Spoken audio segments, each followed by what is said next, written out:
waiver wire names from the weekend. Up next on Fantasy Baseball Today Express.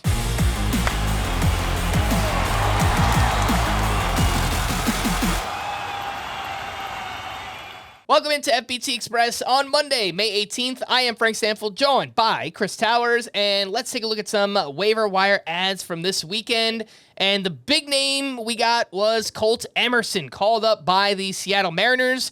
Top prospect in the system, 38 games at AAA this season, hit .255, 7 homers, 10 steals, and .816 OPS, 50% rostered, so he's out there in a decent amount of leagues. Chris, would you consider Colt Emerson a must-add player? Yeah, it is tough because he's shortstop eligible right now. Points leagues, it's going to be very hard for anyone to break into the top 12 at that position. Even some of those other rookies, J.J. Weatherholt, Kevin McGonigal, Connor Griffin, I'm not sure any of them are top 12 yet. Colt Emerson is 20 years old. He is a top 15, top 20 type prospect, so not quite Connor Griffin or McGonigal, but maybe similar to J.J. Weatherholt. And the thing that helps is he's going to be third base eligible very soon. Probably by the end of this week. He made his MLB debut Sunday playing third base. He's likely to play third base moving forward for the Mariners while Brendan Donovan's on the IL. You see the 27% strikeout rate. You see the .255 batting average, and it's a little alarming for a guy this young. But then you look under the hood, and he doesn't swing and miss on pitches inside the strike zone all that often. It's like 86% rate, which is above average. He's a very aggressive hitter. He doesn't have like plus power yet. It's more like average.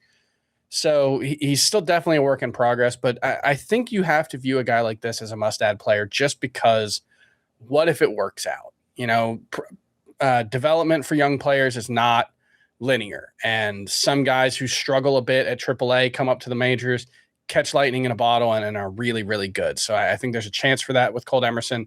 It's not the likeliest outcome. Likeliest outcome is he's not a great fantasy option right away, but I think you got to give him that chance. So any leagues where he's available, I would be trying to add him. All right, let's talk about AJ Ewing, something we've done a lot already, and was going for big fab bids already on Sunday night. Look, he's 61% rostered. You don't need me to tell you, but I'll do it anyway. He's a must-add, must-roster player across the board. In 6 games, he's gone 5 for 17 with a homer, a triple, 2 steals, and more walks than strikeouts, regardless of format. 7 walks in 6 games. That's pretty impressive. Yep. He reached base 4 times on Sunday, added another stolen base. So whether it's a shallow points league, head-to-head categories, roto, it doesn't matter. If AJ Ewing is available in your league, go add him now. It was a massive week for Angel Martinez. In 5 games, he hit 4 homers with 8 runs scored, 7 RBI, and 3 steals. Giving me a little bit of Geraldo Perdomo vibes from last season, Chris. 59% rostered. Are you buying any of what Angel Martinez is doing right now? Yes and no. I'm buying that he's an improved player because what we saw last season was some of the worst quality contact in baseball.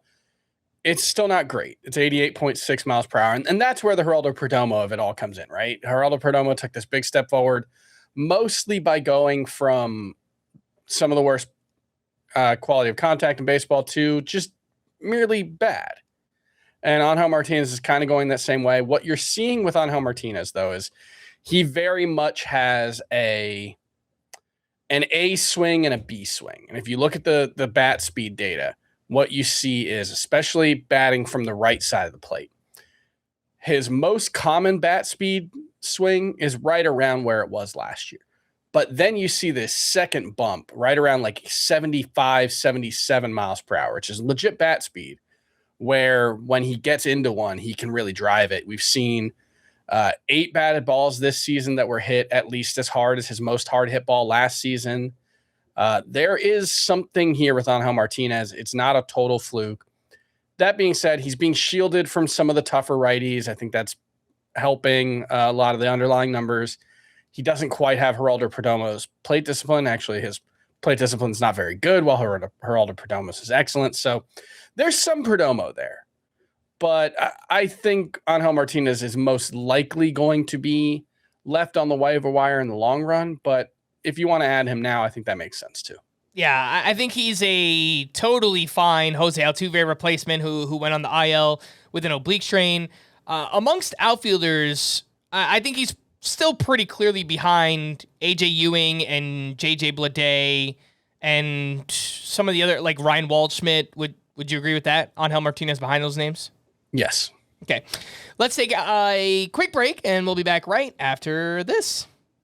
When you need your sports news all the time, we've got breaking news to bring to you. CBS Sports HQ hits every highlight from all the sports that matter to you. We're bringing you that breaking news right here on HQ. CBS Sports HQ, streaming free 24/7. Welcome back in FBT Express. We're talking waiver wire ads from the weekend and two pitchers who emerged. Merrill Kelly threw a 4-hit complete game in Coors Field, of all places. Only 3 strikeouts, but he didn't walk anybody. He threw 73% of his pitches for strikes. He's looked much better over his last 2 starts. He's 61% rostered, gets the Giants this week. The other name is Roki Sasaki, who just had the best start of his career at the Angels. 7 innings of 1-run ball with 8 strikeouts to 0 walks.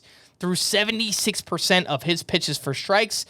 Chris, who do you like more between Roki Sasaki and Merrill Kelly? Oh, Merrill Kelly for sure, especially in a points league. Look, he was terrible his first couple of starts of the season, but Merrill Kelly has a very long track record of being a very solid pitcher. Not an ace, but someone you're always happy to have around for fantasy. He opened the season with a back injury. He missed a lot of spring training. I think it makes sense that he wasn't quite at 100% when he opened the season. And look, I don't think you can take anything from any start at Coors Field. It is an entirely different atmosphere than any other ballpark in baseball, and it renders analysis more or less meaningless. But it's also not surprising to see Merrill Kelly get back on track, and I do think he'll be more or less must start moving forward. So I'll take him. Sasaki, I think, probably has a little more upside, just because we're starting to see the contours of a good pitcher with this new approach where he's throwing four-seamer about 40% of the time, still a pretty bad pitch despite being 97 miles per hour. But now he's limiting the exposure to it. He gets to pick and choose his counts with it because he's got this harder splitter that he throws around 88 to 90 miles an hour. I kind of tend to think of it more, it's like almost like a splinker where he uses it more like a fastball, but he can throw it in 2 strike counts as well. Then he's got the splitter, which is really good today on Sunday. 9 of the 11 first pitch sliders he threw were strikes in this one, which is a big deal for a guy who's had command issues. And then he's got the slower forkball. That was the splitter of old. I think the whole arsenal kind of works a little better now. I don't think Roki Sasaki is a must roster pitcher or a certainly not a must start pitcher. This was really his first good start, but it was the first good start, and it was the best start of his career, and it's forward momentum for a guy that hasn't had a lot of that. So I'm interested in watching Roki Sasaki's next few starts, see how he builds on it. But if you're asking me who I'd rather add, who I'd rather start, it's certainly Merrill Kelly right now.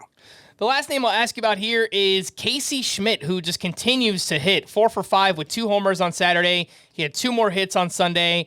He has set out 2 of the past 5 games, and that has been an issue. But the way that he's hitting, I think he just needs to be in their lineup. Who do you like more, just, I guess, in a vacuum? Out of nowhere breakouts this season, they both have second base eligibility. Casey Schmitt or Angel Martinez?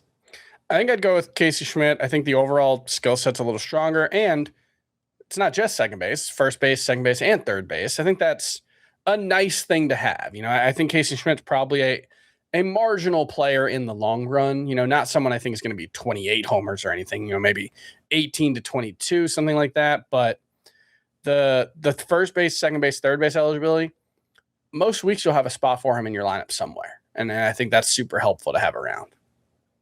All right, for more extensive fantasy baseball coverage, listen to our full-length podcast, Fantasy Baseball Today, on Spotify, Apple Podcasts, or anywhere else podcasts are found. Thanks for listening to Fantasy Baseball Today Express, and we'll be back again later this week. Bye-bye!